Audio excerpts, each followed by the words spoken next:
collaborate in the world stage, recognized by United. There is a new reality in the oil and gas industry. The need to meet rising energy demands while lowering emissions. The need of the hour in this challenging energy landscape is constant innovation, building collaborations and partnerships. Energy affluence can come through effective engagement. Energizing sustainable future makes the cornerstones of all these engagements. India has experienced the shifts in energy dynamics firsthand. Despite ups and downs, there is great optimism in the country, with major development initiatives like Make in India, Startup India, Digital India, Skill India, and Smart Cities transforming the countryside. High economic growth, a growing population, and ever-increasing energy demand are propelling India into an attractive hydrocarbon destination for trade, technology, and investment. India has a multi-pronged approach for meeting its energy requirements. Our Honorable Prime Minister has put forth 4 pillars for India's energy future: energy access, energy efficiency, energy sustainability, and energy security. Energy in general and hydrocarbons in particular are an important part of my vision for India's future. India needs energy which is accessible and affordable to the poor. In efforts to ensure energy access to all, the Indian government has successfully launched and implemented schemes like Pradhan Mantri Ujjwala Yojana, under which more than 60 million families have been provided LPG connections, and Pradhan Mantri Har Ghar Bijli Yojana, Saubhagya, to ensure electrification of rural homes. With a vision for energy security, India has established a renewed focus on boosting domestic oil and gas production, and the government has formulated path-breaking policies like HELP. One of the world's largest deep-water oil and gas projects is being implemented at the Krishna Godavari Basin with an investment of over $5 billion. India has also made investments in upstream assets all over the world.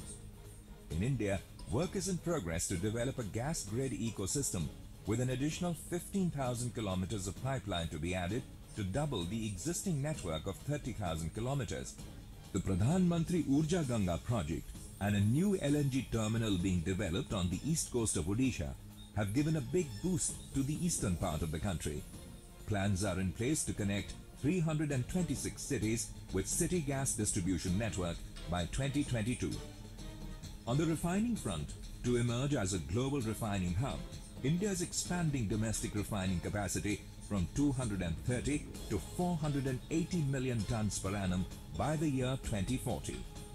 Besides ongoing and planned brownfield expansions, greenfield projects are on the anvil, which includes the world's largest 60 MMTPA integrated refinery cum petrochemicals complex with an investment of $14 billion.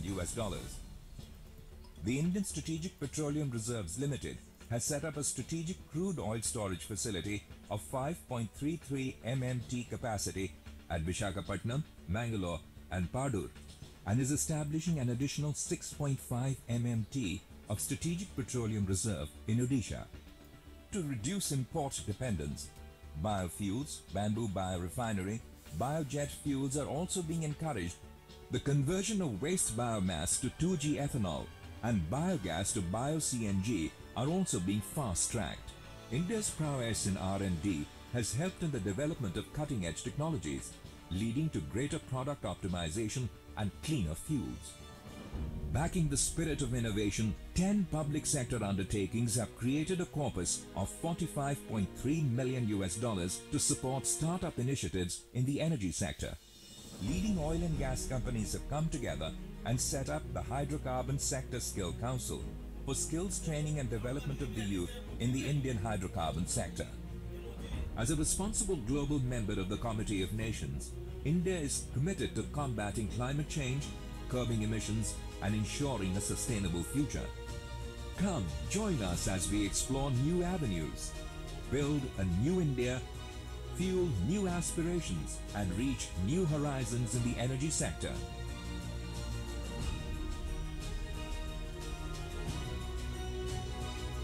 Welcome to PETROTECH, the confluence of energy. So welcome, ladies and gentlemen, to PETROTECH, the confluence of energy. And now I would like to request the Patron-in-Chief of PETROTECH 2019, our Honorable Minister, Shri Dharmendra Pradhanji, for his welcome remarks.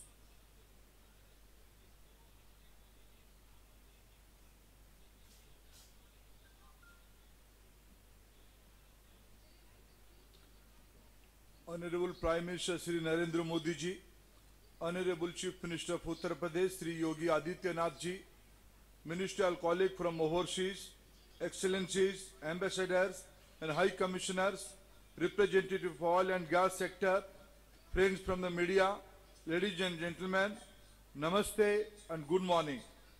I would like to thank Honorable Prime Minister for finding time to do the formal inauguration of PETROTECH 2019, the 13th edition of India's flagship hydrocarbon conference and exhibition. His presence is always an inspiration for all of us. Friends, energy occupies a very important place in Prime Minister's vision for India. He had attended the last PETROTECH in 2016 and had also attended the IEF meeting in New Delhi in early 2018. He has also made it a point to interact and brainstorm with all oil and gas experts from around the world on an annual basis. Friends, lack of access to energy has been a fundamental barrier to progress in many parts of Africa and South Asia and has impacts on a wide range of developmental indicators such as health, education, food security, gender equality, livelihoods and overall poverty eradication. India has been unprecedented reforms in the last 5 years in the energy sector. These reforms have accelerated our work in delivering energy justice to the poorest of the poor by adopting the 4 pillars visualized by Honorable Prime Minister Sri Modi. These are energy access, energy efficiency, energy sustainability and energy security are our guiding principles. PETROTECH has also served as a platform to discuss the solutions to the challenges that we face not only in India but also in our respective countries in delivering affordable, efficient, clean and assured energy supplies to all our citizens. I am sure this event provides value to the 7,000 participants and 60 participating countries. The world is seeing a dramatic shift in the source of energy supply and consumption. There has been a big shift in energy consumption from OECD countries to developing Asia. Electric vehicles, alternate forms of energy, Industrial Evolution 4.0 will also change the consumption patterns. US has become the world's largest oil and gas producer after the shale revolution, and it is challenging the traditional oil dynamics. Affordable solar PV is taking increasing share in the supply mix, helping to reduce carbon footprints. With Honorable Prime Minister's guidance, we have been able to make a meaningful difference in the Indian hydrocarbon sector. Today, India's voice as a large, reliably energy-consuming nation is heard with respect. We have been able to convince the oil supplier about India's as well as all consuming nations' justified stance for a responsible and reasonable pricing. We have been able to simplify and reform our oil and gas sector policies and guidelines to attract new investors and inject new technologies. Schemes like Ujjwala and expansion of city gas network have proved to be game changer in the drastically ramping of access to clean cooking fuel to millions of common people in country. Such initiatives are not only leading to energy justice as envisaged by Honorable Prime Minister, but also business opportunities and addressing climate change as well as local pollution concerns. I once again thank Honorable Prime Minister to spare his valuable time and his willingness to share his thoughts and vision. I wish success to PETROTECH 2019. Hope these 2 days of deliberation and exchange of ideas among all participants will be enriching and rewarding. Thank you, friends.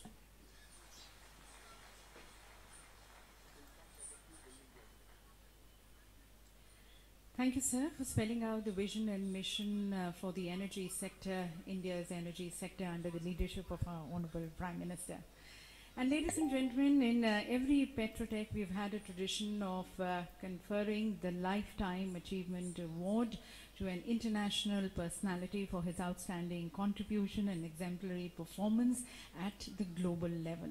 We present the Lifetime Achievement Award in the international category, and this year, PETROTECH 2019 Lifetime Achievement Award in the international category is being conferred on His Excellency Dr. Sultan Ahmed Al Zaber, the Minister of State, United Arab Emirates, and the CEO of ADNOC, for his unique contributions towards shaping the world's energy future with his intellectual leadership, insight, clear vision, and yes, practical guidance.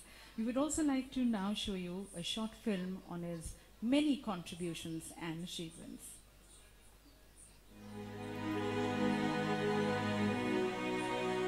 Since being appointed Group CEO of ADNOC in February 2016, Dr. Sultan Al Jaber has led the rapid transformation of the Abu Dhabi National Oil Company, built bridges with growth markets, notably India, and reshaped the business model for the NOC of the future. Following the wise guidance and direction of the UAE leadership, Dr. Sultan oversaw the successful IPO of ADNOC Distribution, expanded strategic partnerships, brokered the first ever concession agreement with a consortium of Indian companies, and launched a massive $45 billion downstream expansion. Dr. Sultan has strengthened ties with the rising economies of Asia, in particular with India. In 2017, ADNOC signed an agreement to supply 6 million barrels of crude to India's Strategic Petroleum Reserve. And in June last year, ADNOC became a strategic partner in the Ratnagiri Refining and Petrochemicals Complex. As a result, Dr. Sultan has made a valuable contribution to regional and global energy security.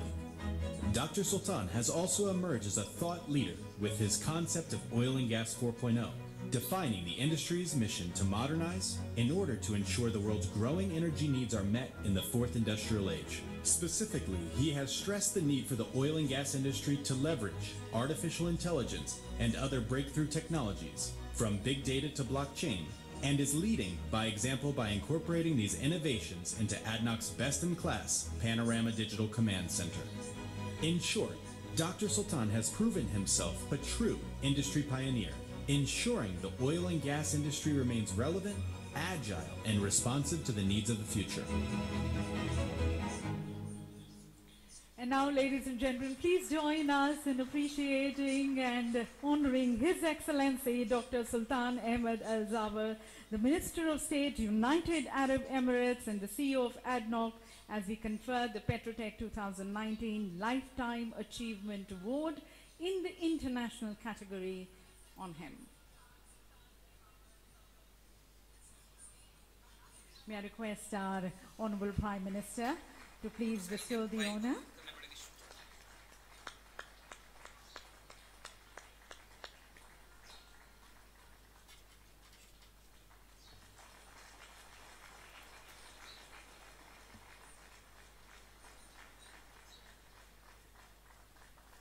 Ladies and gentlemen, Dr.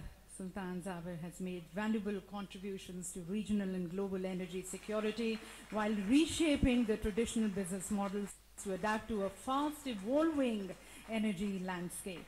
PETROTECH also recognizes the staunch support of His Excellency Dr. Sultan Ahmed Al Zaber towards strengthening the strategic energy relationship between India and UAE. May I request Dr. Zaber to kindly express his feelings here as I request him to kindly address this august gathering.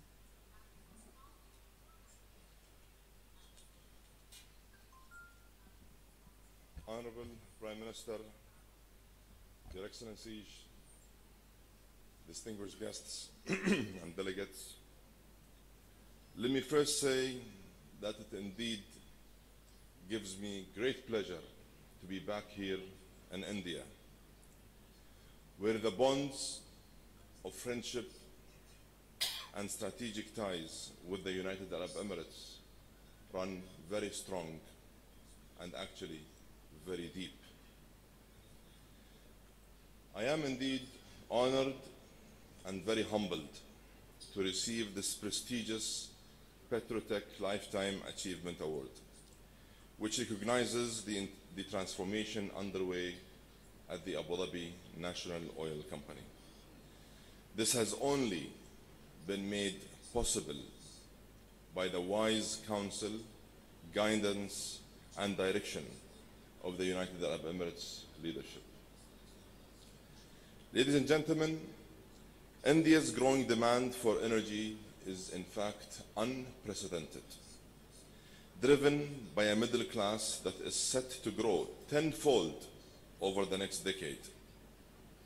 ADNOC has built on the strength of the UAE-India strategic partnership to reinforce our energy cooperation, making India not simply a valued customer, but in fact a very important strategic partner to the United Arab Emirates.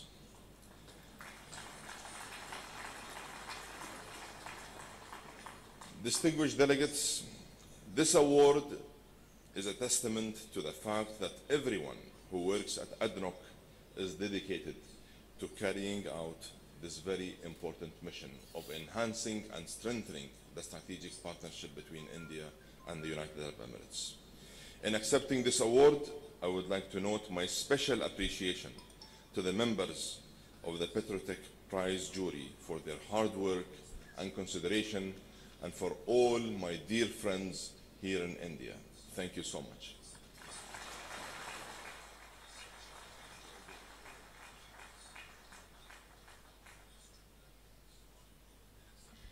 Thank you, Dr. Zabir, and once again, many congratulations to you, to your company, and we really value the immense contribution which you have been making to the global energy sector.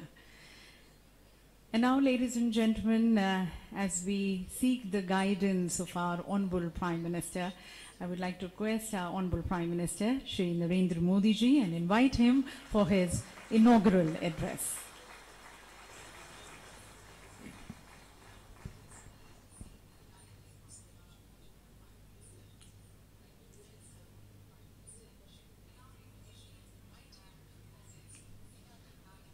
UPCM, Sri Yogi Adityanath ji,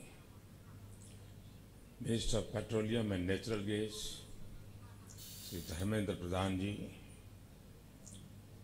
Ministers of Energy from guest countries, Captains of the oil and gas sector, Excellencies, distinguished delegates, ladies and gentlemen, Namaste. At the outset, I apologize for the delay in logistic regions. I'm delighted to welcome you all to PETROTECH 2019, the 13th edition of India's flagship hydrocarbon conference. I would also like to congratulate His Excellency Dr. Sultan Al Jaber for his contribution to the energy sector and vision for the future. Over the last quarter century, PETROTECH has served as a platform to discuss solutions to challenges that we face in the energy sector. In each of our respective countries, we seek to deliver affordable, efficient, clean and assured energy supply to our citizens. The presence of over 60 countries and 7,000 delegates is a reflection of that common quest. Several decades of public life have convinced me that energy is a key driver of socio-economic growth. Suitably priced, stable and sustainable energy supply is essential for rapid growth of the economy. It also helps the poor and deprived section of society to partake of economic benefits.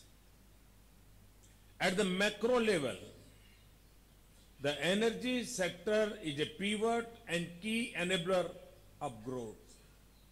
Friends, as we gather here to discuss the present and future global energy, winds of change are evident in the global energy arena. Energy supply, energy sources, and energy consumption patterns are changing.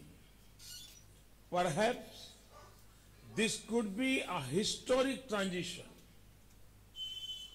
There is a shift in energy consumption from west to east. The United States has become the world's largest oil and gas producer of the shale revolution. Solar energy and other renewable sources of energy have become more competitive. They are emerging as sustainable substitutes for traditional energy forms. Natural gas is fast becoming one of the largest fuels in the global energy mix.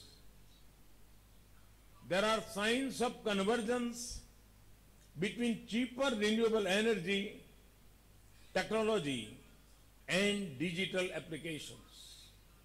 This may increase the speed of the achievements of many sustainable development goals. Nations are coming together to tackle climate change. This is visible in global partnerships such as the International Solar Alliance promoted by India and France. We are entering an era of greater energy availability. But more than 1 billion people across the globe still do not have access to electricity. Many more do not have access to clean cooking fuel. India has taken a lead in addressing these issues of energy access.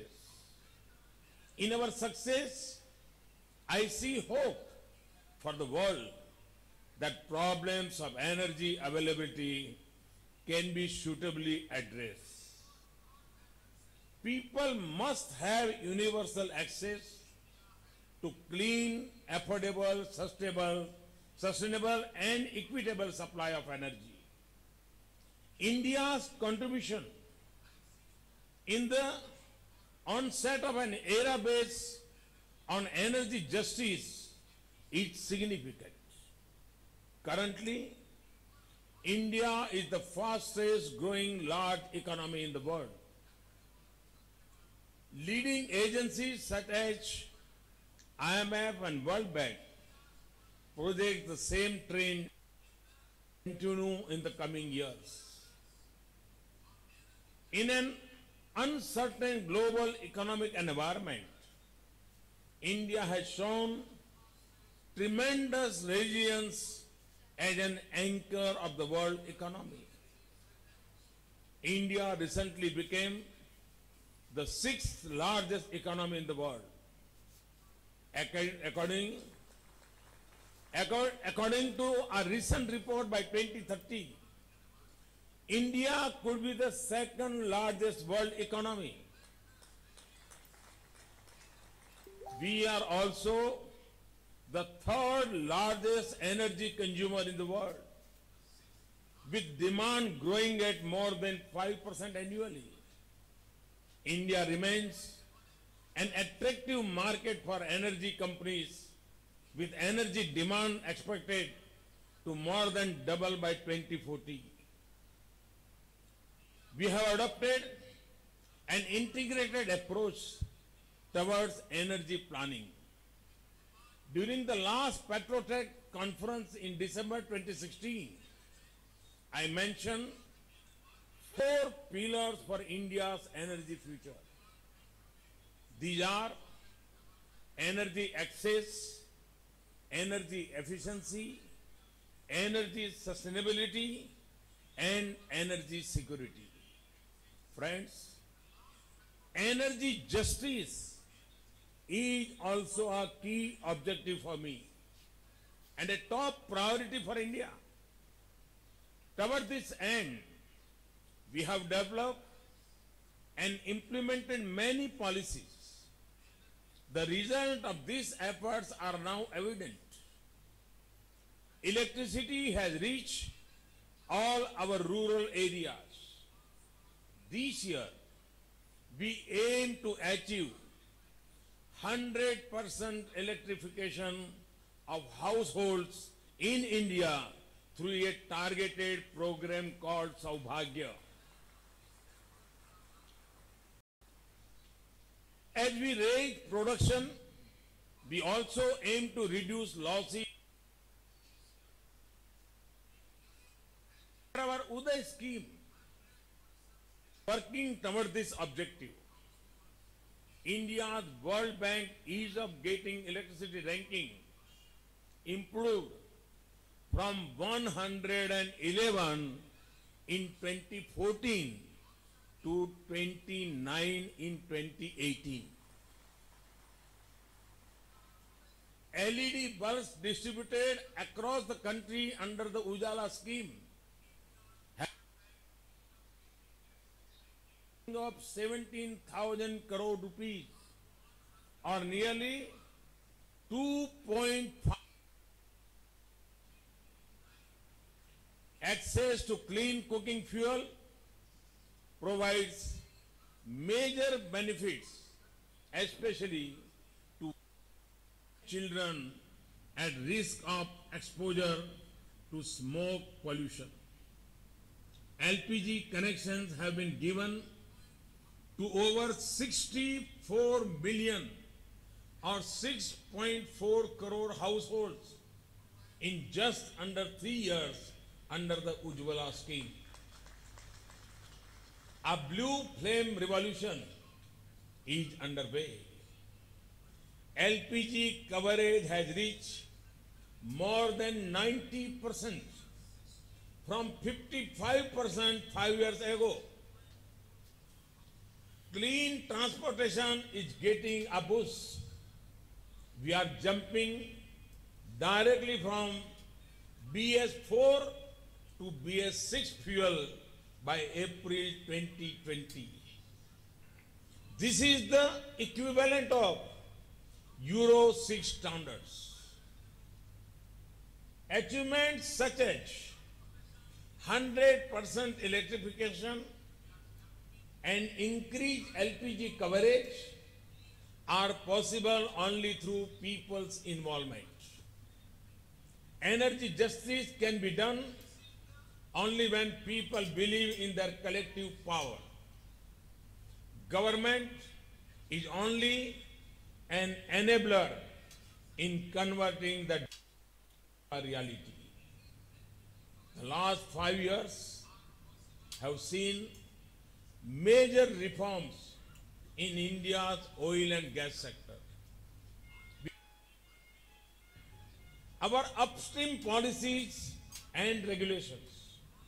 We have launched carbon exploration and licensing policy to bring transparency and competitiveness in the sector.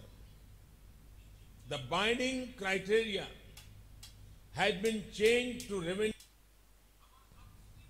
This has helped reduce government intervention.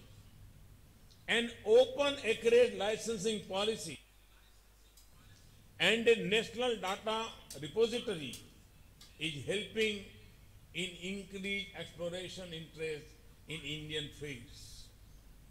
Gas pricing reforms have also been introduced.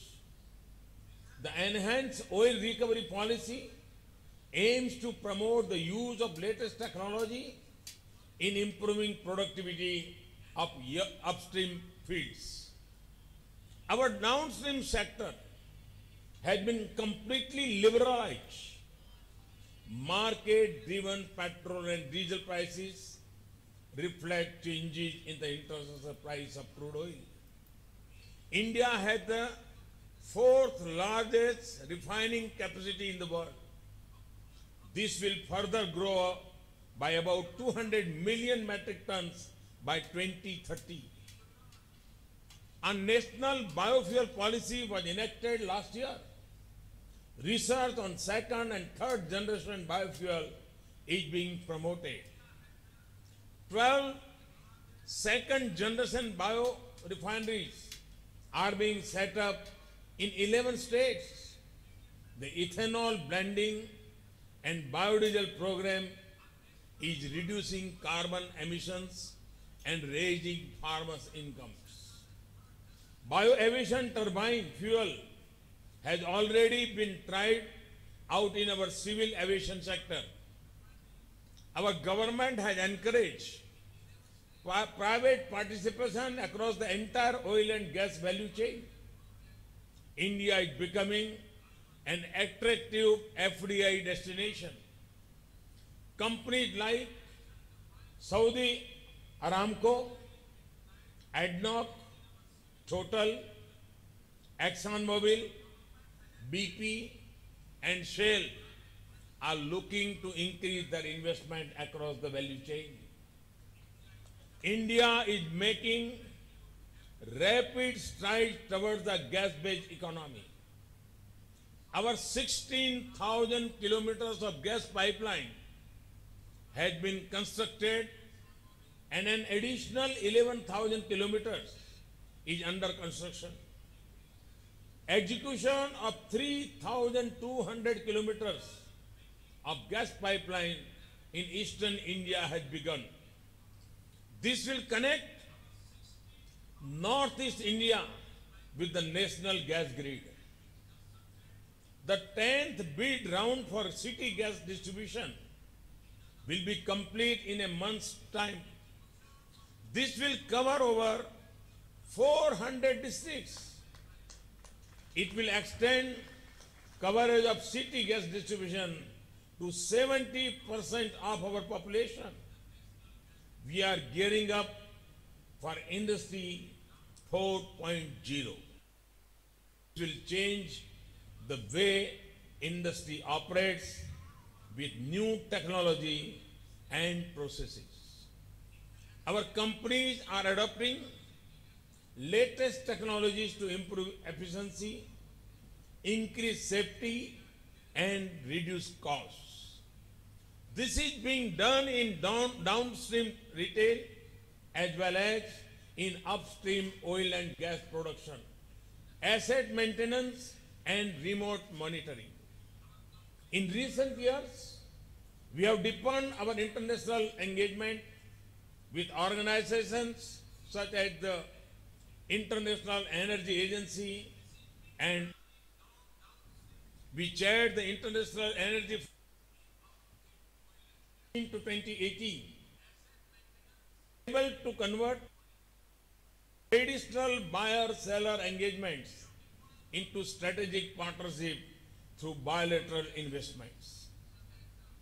We have also promoted our neighborhood first policy by strengthening energy engagement with Nepal, Bangladesh, Sri Lanka, Bhutan, and Myanmar. I have regularly engaged with global oil and gas sector. In my interactions with world leaders and CEOs, I have always maintained that gas are not only a commodity of trade, but also of necessity.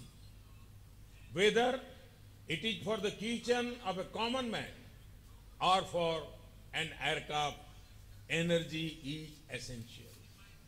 For too long, the world has seen crude prices on a roller coaster. We need to move to responsible price, which balances the interests of both the producer and consumer. We also need to move towards transparent and flexible markets for both oil and gas. Only then can we serve the energy needs of humanity and in optimal manner. Another key issue that needs the world to come together is climate change. Together, we can achieve the targets we set for ourselves at COP21 in Paris. India has made rapid strides in meeting its commitment. We are on our way to reaching the targets. PETROTECH provides the perfect setting to ponder over the future of the energy sector. It is a good platform to reflect on how global shifts, transitions, policies, and new technologies will influence market stability and future investment in the sector. I wish you all a successful and fruitful conference. Thank you. Thank you very much. Thank you, Honorable Prime Minister, sir, for leading us, for guiding us, sharing your progressive commitment and commitment towards development, towards environment protection and energy justice for all. Thank you. Let's join us, ladies and gentlemen, once again thanking our Honorable Prime Minister for actually magnifying and dignifying this event with his gracious presence. Thank you, Prime Minister, sir.